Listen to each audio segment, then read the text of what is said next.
In the early 1990s, the communist iron grip on Europe was loosening. A wave of freedoms cracked open the heart of Soviet domination. In Czechoslovakia, there was the Velvet Divorce, splitting the former satellite state into the Czech Republic and Slovakia. Today, the prosperous young nation of just over 5 million citizens is still discovering the limits and responsibilities of freedom. Today, with its prosperity threatened by corrupt police and judges and prosecutors, young leaders are filling the void of statesmanship. Tonight on State of Independence, we'll meet a next generation Slovakian answering his country's call to public service.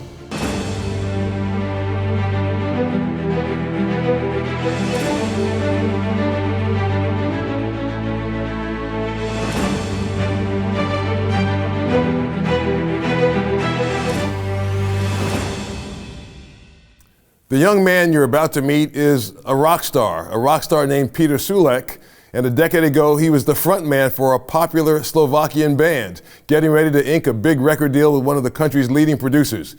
But something told him to postpone the opportunity and sign up for another, a Philadelphia-based program, the John Jay Institute, a program that selects and trains future statesmen for lives of service. Peter said yes, and everything changed. Some months ago, the now married dad picked up his guitar once again and hit the campaign trail as a reform candidate for the Slovakian Parliament. His first run came up short, but his passion and fire for principled statesmanship hasn't dimmed a bit. From the capital of Slovakia, Bratislava, we're honored to have Peter Sulek on State of Independence. Welcome, Peter. I suppose Philadelphia is like a second home to you, isn't it? Well, hi, Joe. Thanks for having me. Indeed, city of really love has a very special place in my heart. That's true. Well, what did you learn about the American experience in Pennsylvania that inspired you to run for public office? Well, it was funny then. I was here at the College of Anton Neuwirth when I learned that I was admitted to John Jay Institute. And back then we had this record deal with a renowned producer coming up, and I had to postpone it. And I came to America, and I was exposed to very deep studies about history of political thought, not only about American founding, but the political thought of Western civilization in general. And basically, finding a way towards the future by looking into the past brought me to thinking about my past as well, about the important steps that I had to take and important decisions that I tried to trust in God in leading me through those. And I realized that I have many other gifts other than music. And I could use also my intellectual skills. And I felt the desire to come back home and help my country to get better and to be involved with public service down the road. Well, that's wonderful. I mean, Slovakia is such a young country and such a prosperous country, yet it's faced with a lot of challenges, certainly in the area of corruption. That's one of the big challenges.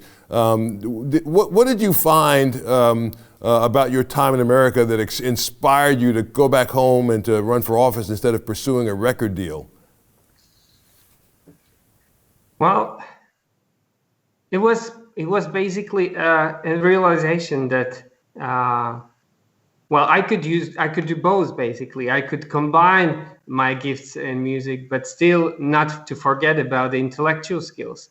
And I was always torn between those two worlds, going to the school, get a degree in economics, and still play and do music. And I realized it doesn't have to exclude each other. It could complement each other. And I could use both gifts to serve my country.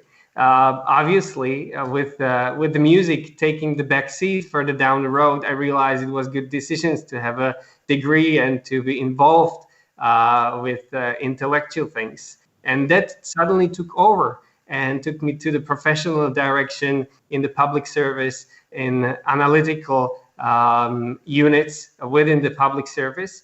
And later on also to the path of being engaged with politics, be engaged with the friends who are inspired to go in politics, and with them to be engaged even in the civic life and civic duties. So it was combined effort that started back there in Philadelphia and brought me to those steps.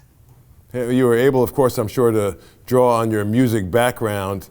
Some people would say there's a lot like politics in the music industry, certainly the bright lights and the big crowds and people expecting a performance of such. But it seems to me that so much of what you're doing is really in your heart. Tell me, on the campaign trail, how were you able to draw on your background as a musician? Did you do anything that took advantage of your ability to play music?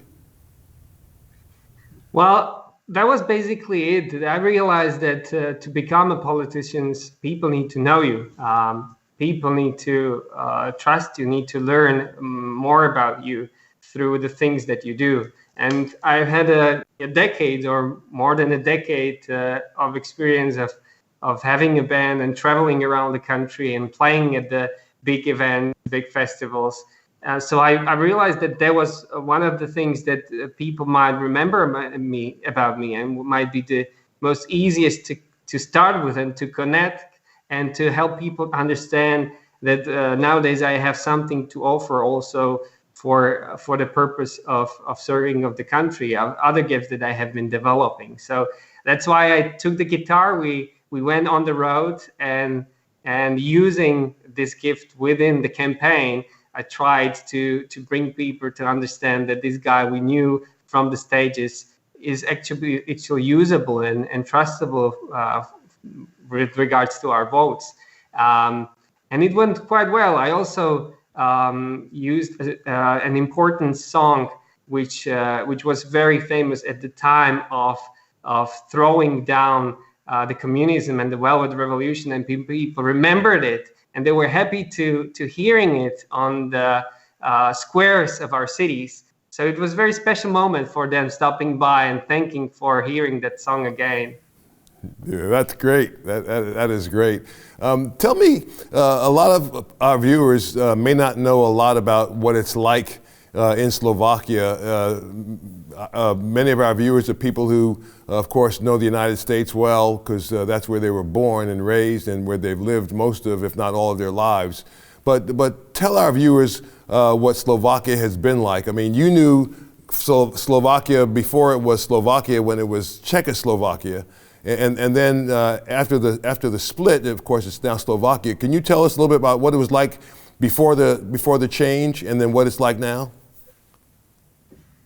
Well, I was very young before the change. I was born 86, and the revolution was 89. So most of what I know about how the life was before was through the stories that I've heard, through the things that I've learned later on. But I think to understand the difference and change, it's good to compare myself to my parents because under communism, they couldn't travel abroad, not at all. They couldn't publicly profess their faith. And if they did, they were at risk not getting into the college or to the or to a prosperous job. And obviously, the media reports were censored, so also they were very limited with knowing what's really going on in their country or what's going on abroad and how people live freely outside of the borders. So the life changed rapidly, I think, for our generation, and we are very blessed to be able to travel, to have a good education, to study abroad, and to come home and apply that knowledge and to help us in our country to get to the next stage, to the future with the knowledge that we have. And this is the time when our generation is slowly taking over the country. So I have a big hopes for our future. So you're able to openly profess your faith in a way that maybe your parents could never do in the old Czechoslovakia. Is faith an important thing to people in Slovakia? Do they care that you believe in Jesus Christ, that you believe in God? Is that important to people, or do most of the people not care about that? What's it like in that regard? Well, we're traditionally and officially mostly a Catholic country. Most of the people are officially believers, or on paper at least. To what extent it's real in their life, in their everyday lives and everyday situation, and how many of us are, we'll probably even know a bit better very soon, because we will have a census. So how many people openly will sign up or declare that they are Christians or religious believers.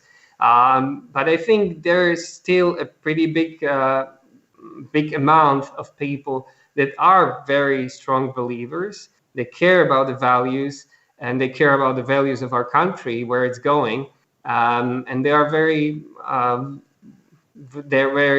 lively in their neighborhoods, in their communities, trying to help each other and live the gospel. Well, that's so important. I mean, we talk about, on this show, we talk about loving God with all your heart, mind, soul, and strength, and loving your neighbor like you love yourself. And it's so wonderful to hear about somebody like you, Peter, willing to put aside your music career and dedicate yourself to loving your neighbors, to caring about your neighbors in the way that you care about yourself. And by doing it as a candidate for office. What was it like to run for? Did you have to raise a lot of money to run for Parliament? Well, actually, my campaign was very cost effective. I had donors, and I have good people who supported me, and I used some of my own savings, but it wasn't a very lot, considering the result that I was able to achieve, considering the number I had at the ticket of our party. So it was not that much of a question of money for me. The risk there was basically whether already it's time to be labeled as a Christian democratic politician, and whether that's the right time in my family life, in my life, where at that time we had a 3-month-old daughter. So the risk was to what extent to be already engaged in campaigning and supposedly politics, how that could affect our family life. And luckily, my dear wife supported me in my calling, and she had to endure a lot during the campaigning, being mostly alone with the daughter while I was traveling around Slovakia. But when she supported me, I said, like, the other risks, to be labeled as something, it's okay, because I stand for it. That's my personality. That's my integrity. And I'm more than happy to help the party that tries to maintain the Christian values relevant in our culture, in our politics, and in our policies as well. Is your party one of the main parties in Slovakia, or are there lots of parties and yours is just one of many, many parties? Yeah, the Slovakia is one of those democracies that has many, many parties. So there are dozens that appear on the tickets at the day of elections. Usually there are 6 to 8 most relevant that make it to the parliament and pass the 5% threshold. My party, it's one of the oldest and probably the only old one that's still in functioning. And it was very crucial in informing the crucial reforms of our country, and was many times in the government. Unfortunately, in these days, it doesn't have that much of a support. And even in these elections, we were missing only a few thousand votes to pass the threshold, 5% threshold. So unfortunately, we were not successful. But it seems like the people realize that it's such a shame that we were not be able to make it to the parliament, to be part of the government, because we would be a part of an important change, and we would be a reliable partner in an important change that our country was really yearning for before these elections. Are you going to run again? Do you have plans to run for parliament again? I would like to. I hope that it's going to be relevant in the next 3 years when there's another election, and I hope that will be useful for the party to use my gifts and hopefully to help them to gain more votes and to make it through the threshold. So we'll see. Yeah.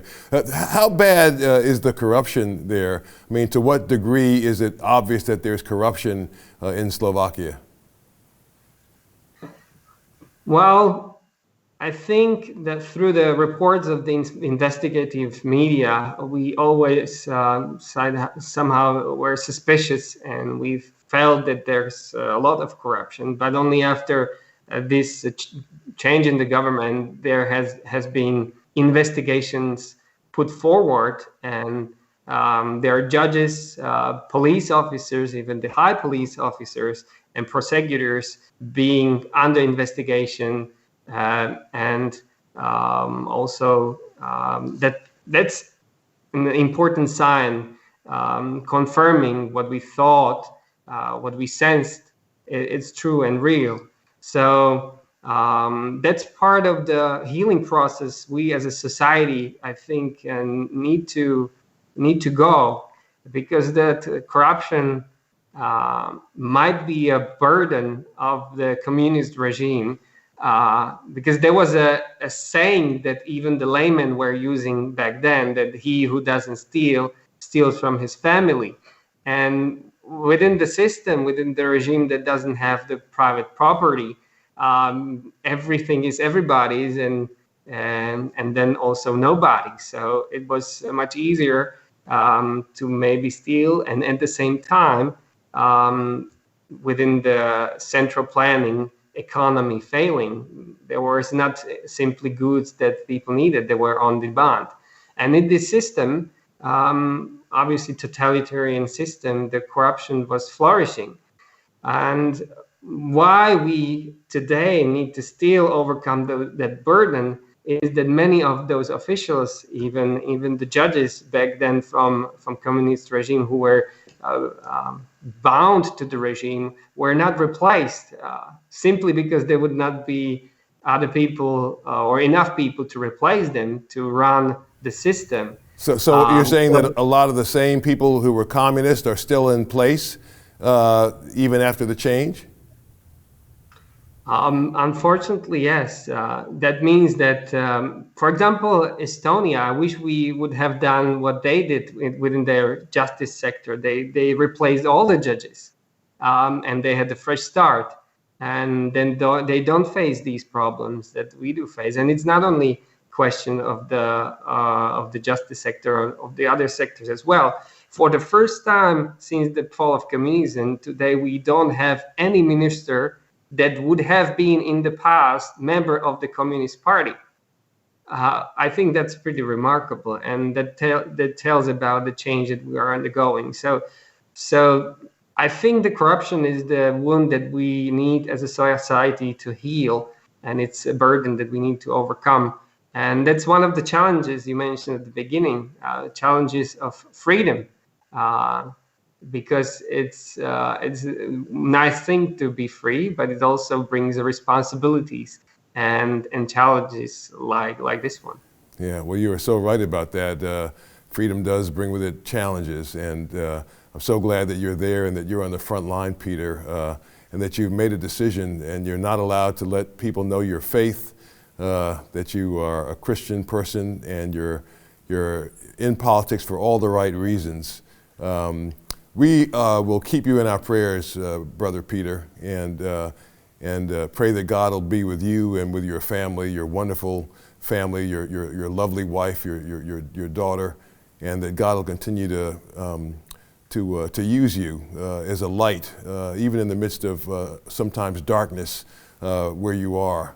Just thank you for your strength and for your willingness to serve Him and to be heard, and for having the courage to run for office. And we hope and pray that you have the courage to run again, because we think Slovakia needs you.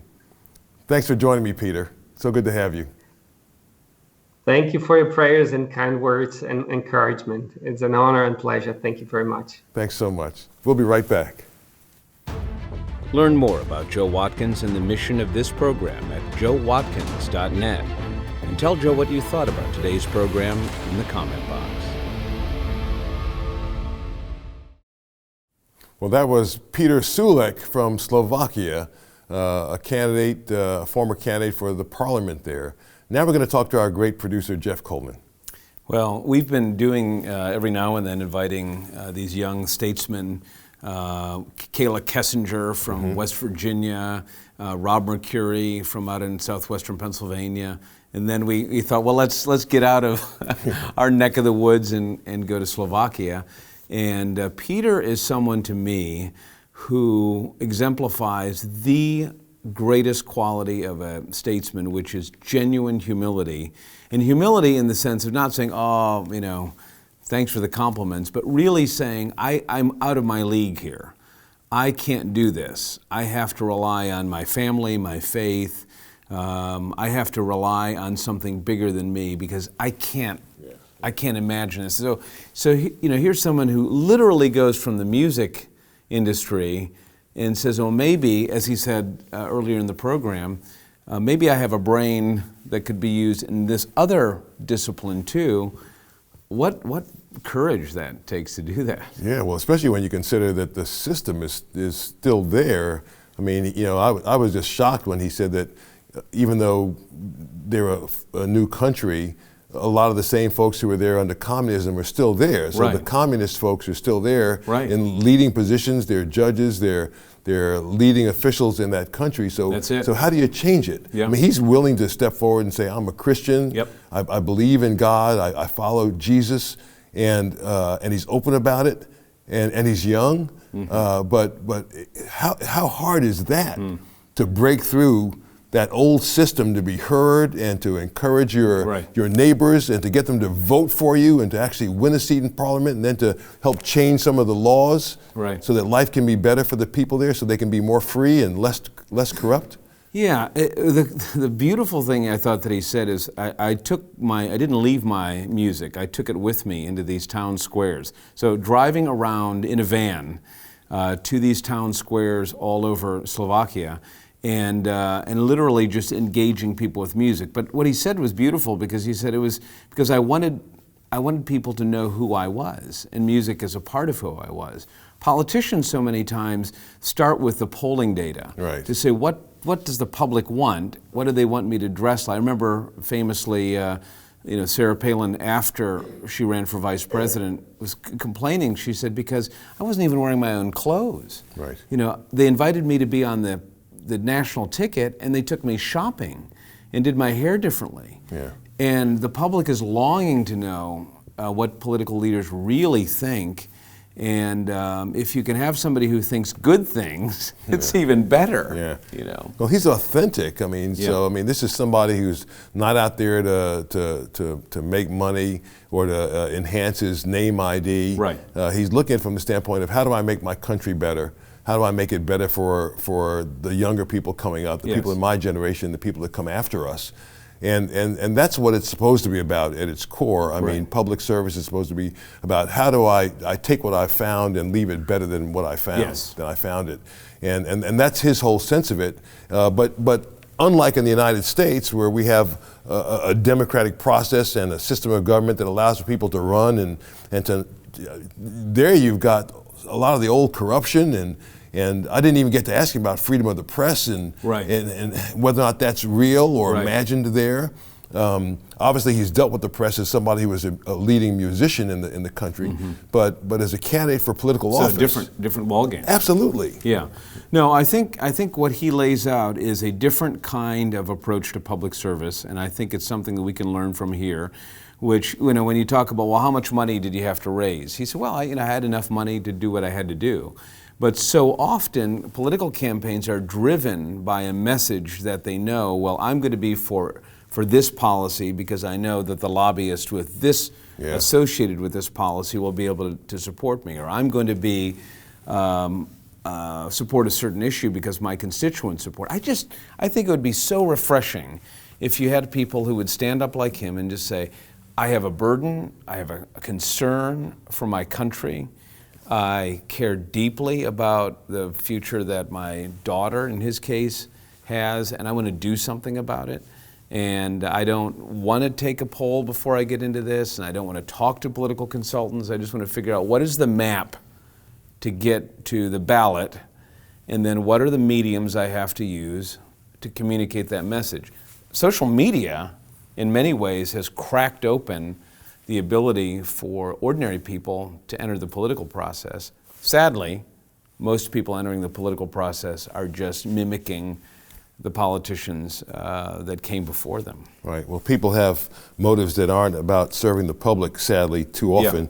Yeah. They have motives that are really about serving themselves. But I wonder if somebody shared this verse from the Old Testament with me just the other day. It's from the 41st chapter of Isaiah, the 10th verse. And for anybody that ever wishes to, actually this is for anybody and everybody, because I know that people are afraid. They're afraid now during COVID-19, but certainly people who are running for office are afraid. They're afraid that they'll be tarnished by this, that, or the other. They're afraid to be unpopular. They're afraid that something that they did in the past will come out about them and hurt their political chances. And here's this marvelous verse from the Old Testament, you know, God speaking, saying, "Son, so do not fear, for I am with you. Do not be dismayed, for I am your God. I will strengthen you and help you.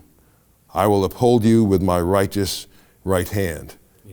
And that's a word for Peter, who is not in the United States, but in this Eastern European country, who wishes to do better for his country, his countrymen, and for all the right reasons. The fear not challenge for people going into, if you go into politics, but I have a past, or I made mistakes, or I said, we would rather, I think, for people to come forward and say, I am what I am because of my mistakes, because of my failures. What most people do when they run for office is they say, well, how can I get everything in order so that when I'm inspected, I look perfect?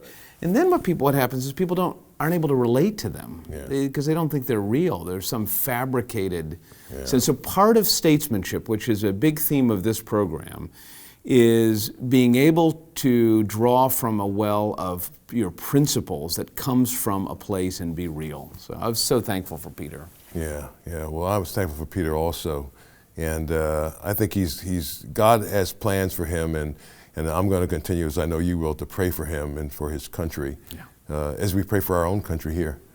So, well, thanks so much. I hope today's program challenged you. Our goal at State of Independence is to encourage you to trust God more fully and to love your neighbor like you'd like to be loved yourself. My thanks to a young, inspiring statesman in waiting, Peter Sulek. We'll be cheering him on in the years ahead. As always, I'd love to hear what you thought of this program, what you think is important to me and to all of us here. So visit joewatkins.org to send me a message. I'll respond to every one of your comments.